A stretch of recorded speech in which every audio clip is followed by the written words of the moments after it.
തിരഞ്ഞെടുപ്പിന് ശേഷം CPM-ന്റെ തോൽവിയിലും CPI-യുടെ തോൽവിയിലും ഒരുപോലെ വിമർശനങ്ങൾ ഉയരുന്നുണ്ട്. ഇപ്പോൾ അടുത്തിടെ ഉയരുന്നത് CPI-യിലെ ബിനോയ് വിശ്വത്തിന്റെ സംസാരത്തിലും ഭാഷയിലും ഒന്നും ആളുകൾക്ക് മനസ്സിലാകുന്നില്ല. പത്രസമ്മേളനമായാലും പരിഭാഷപ്പെടുത്തേണ്ട അവസ്ഥയിലേക്ക് പോയെന്നൊക്കെ ഉള്ള അഭ്യൂഹങ്ങൾ വരുന്നുണ്ട്. ഈ നിയമസഭാ തിരഞ്ഞെടുപ്പ് വന്നു, അതിന്റെ റിസൾട്ട് വന്നു. LDF വൻ പരാജയം ഏറ്റുവാങ്ങിയിരിക്കുകയാണ്. അപ്പോൾ ആ ഒരു ആത്മപരിശോധന നടത്തുന്ന ഒരു സമയമാണ് പാർട്ടികൾ.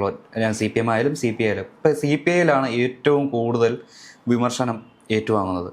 അത് സ്റ്റേറ്റ് സെക്രട്ടറി ആയ ബിനോയ് വിശ്വത്തിനാണ് ഏറ്റവും കൂടുതൽ ആ ഒരു പഴി കേൾക്കേണ്ടി വരുന്നത്. CK ചന്ദ്രപ്പൻ എന്ന ഒരു അധികായനുണ്ടായിരുന്നു CPI-യിൽ. മുതിർന്ന നേതാവായിരുന്നു.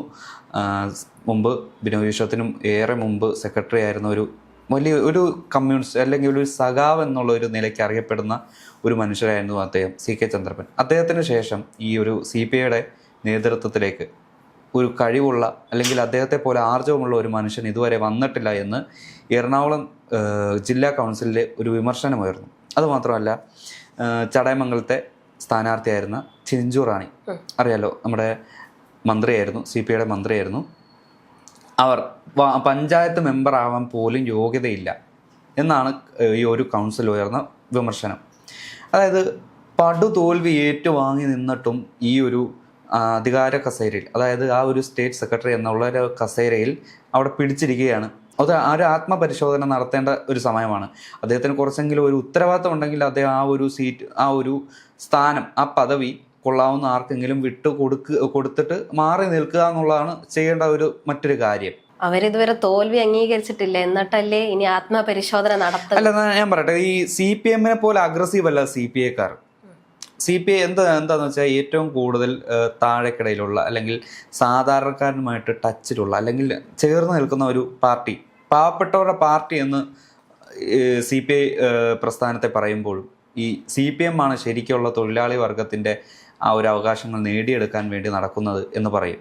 പക്ഷേ ശരിക്കും ആ ഒരു ടാഗ് ലൈൻ ഈ CPI എന്ന പാർട്ടിക്കാണ് ചേരുന്നത്. ആ ഒരു CPI എന്ന പാർട്ടിയുടെ അന്തസ്സത്തെ കളഞ്ഞ് കുളിക്കുന്ന രീതിയിലുള്ള ചില നടപടികളാണ് ഇപ്പോൾ ബിനോയ് വിശ്വം ഒരു കുറേ കാലമായി, അല്ലെങ്കിൽ അദ്ദേഹം ആ ഒരു നേതൃത്വത്തിൽ കയറിയതിന് ശേഷം തുടർന്നു വരുന്നത്. നമ്മുടെ തിരഞ്ഞെടുപ്പിലെ സ്ഥാനാർത്ഥി നിർണയത്തിലും ഈ ഒരു CPI-ക്ക് വൻ വീഴ്ച പറ്റി എന്നുള്ള രീതിയിലുള്ള വിമർശനങ്ങളാണ് ഇപ്പോൾ ഈ കൗൺസിലുകളിൽ ഉയർന്നു കേട്ടിരുന്നത്. അതായത് നമ്മുടെ കോഴിക്കോട് നാദാപുരത്ത് P. വസന്തം മത്സരിച്ചു. സത്യമൊകേരയുടെ ഭാര്യയാണ്. ആ ഒരു പ്രാദേശിക നേതാക്കളുടെ എതിർപ്പിനെ മറികടന്നാണ് ആ ഒരു സ്ഥാനാർത്ഥിയെ തീരുമാനിച്ചത്. അതുകൊണ്ട് ആ ഒരു സ്ഥാനാർത്ഥി വൻ മാർജിനിൽ പരാജയപ്പെടുകയാണ് ഉണ്ടായത്. കാരണം ആ ഒരു പ്രാദേശിക നേതൃത്വത്തിൻ്റെ ഒരു വാക്ക് കേട്ടിരുന്നെങ്കിൽ, ഒരു അത്യാവശ്യം സ്ട്രോങ് ആയിട്ടുള്ള ഒരു കാൻഡിഡേറ്റിനെ ആയിരുന്നു നിർത്തിയിരുന്നെങ്കിൽ ആ ഒരു പരാജയം അവിടെ ആ ഒരു CPI-ക്ക് ഉണ്ടാകുമായിരുന്നില്ല. ഈ ബിനോയ് വിശ്വത്തെ പറ്റി വേറെയും കുറച്ച് അഭ്യൂഹങ്ങൾ വരക്കുന്നുണ്ട്. ഇതുപോലെ താഴെ തട്ടിൽ പ്രവർത്തകർക്കെതിരെ ഈ ജൂനിയർ പിണറായി വിജയനെ പോലെ പ്രവർത്തിക്കുന്നു എന്നൊക്കെ പറഞ്ഞ് കേട്ടിട്ടുണ്ട്. അവർ തന്നെ ഇപ്പൊ പ്രതികരിക്കാൻ തുടങ്ങിയിരിക്കുകയാണ് ഈ ബിനോയ് വിശ്വത്തെ പറ്റിയും പിണറായി വിജയനെ പറ്റിയും MV ഗോവിന്ദനെ പറ്റിയും ഒക്കെ.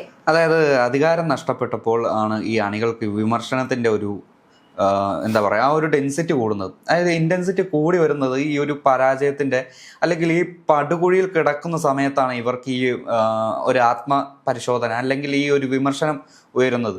പക്ഷെ ആ ഒരു സമയത്തും അതിനു മുമ്പ് പോലും ഈ ഒരു പ്രവർത്തകരുടെ വാക്കുകൾ അംഗീകരിച്ചില്ല എന്നുള്ളതാണ് മറ്റൊരു സത്യം. അതായത് എതിരെ വരുന്ന ശബ്ദങ്ങളെ അടിച്ചമർത്തുക എന്നുള്ള ഒരു പോളിസിയാണ് ഇപ്പോൾ CPM-ന്റെ പാത തന്നെ പിൻപറ്റി വരുന്ന CPI-യും കണ്ടുവരുന്നത്. കാരണം അവർ ഏറെക്കുറെ ഒരു CPM-ന്റെ ഒരു B ടീം എന്നുള്ള നിലയ്ക്കാണ് ഈ CPI-യുടെ ഒരു പ്രവർത്തനം അല്ലെങ്കിൽ മുന്നോട്ടുള്ള യാത്ര എന്നുള്ളത് പ്രവർത്തകർക്കിടയിൽ ഏറ്റവും കൂടുതൽ വിമർശനം വരുന്ന ഒരു കാര്യമാണ്. അതുമാത്രമല്ല, ഇപ്പോൾ ഈ ബിനോയ് വിശ്വത്തിന് നേതൃഗുണമില്ല. അതായത് അദ്ദേഹത്തിന് ഒരു ഉറച്ച സ്റ്റാൻഡില്ല.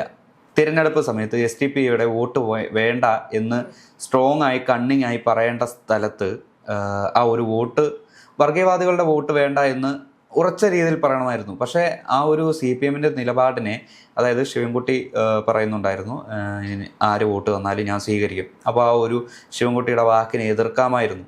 ശിവൻകുട്ടി നിയമത്ത് ഇതുപോലെ LDF-ന് SDPI-യുടെ വോട്ട് വേണ്ട പക്ഷേ അവിടെ മറ്റൊരാൾ ഒരു നിലപാടെടുത്തു.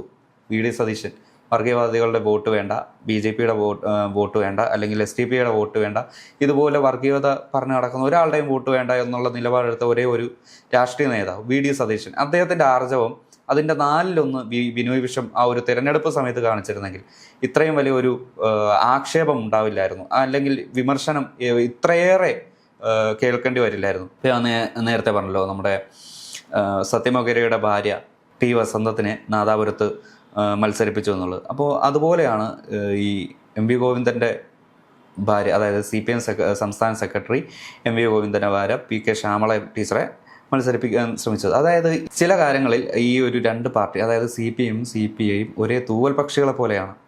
അവർ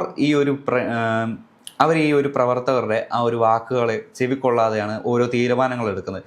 അത് മുഖത്തടിയേറ്റ രീതിയിൽ അതിൻ്റെ പ്രതികരണം ലഭിക്കുമ്പോഴത്തേക്കും ഇവർ എടുത്ത തീരുമാനത്തിൻ്റെ ഒരു റിസൾട്ട് കിട്ടിയിട്ടുണ്ടാകും. അത് ഇവരുടെ തീരുമാനം ഏറ്റവും തെറ്റായിപ്പോയി എന്നുള്ള ഒരു അവസ്ഥയിലേക്ക് എത്തും. അപ്പോഴാണ് ഇവർക്കൊരു ആത്മപരിശോധന വരുന്നത്.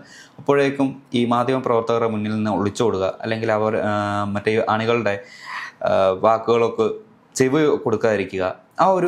പിന്നെ ഇവർക്ക് ഇതേ ഒരു വഴിയുള്ളൂ, എതിരെ വരുന്ന ആ ഒരു സൗണ്ടിനെ കേൾക്കാതിരിക്കുക, അല്ലെങ്കിൽ കേൾക്കാതെ പോലെ ഇരിക്കാം, അല്ലെങ്കിൽ മിണ്ടാതെ പൊക്കോളും എന്നുള്ളൊരു സ്റ്റാൻഡ് എടുക്കുകയാണ് ഇപ്പോൾ ഈ ബിനോയ് വിശ്വം പോലും ചെയ്യുന്നത്.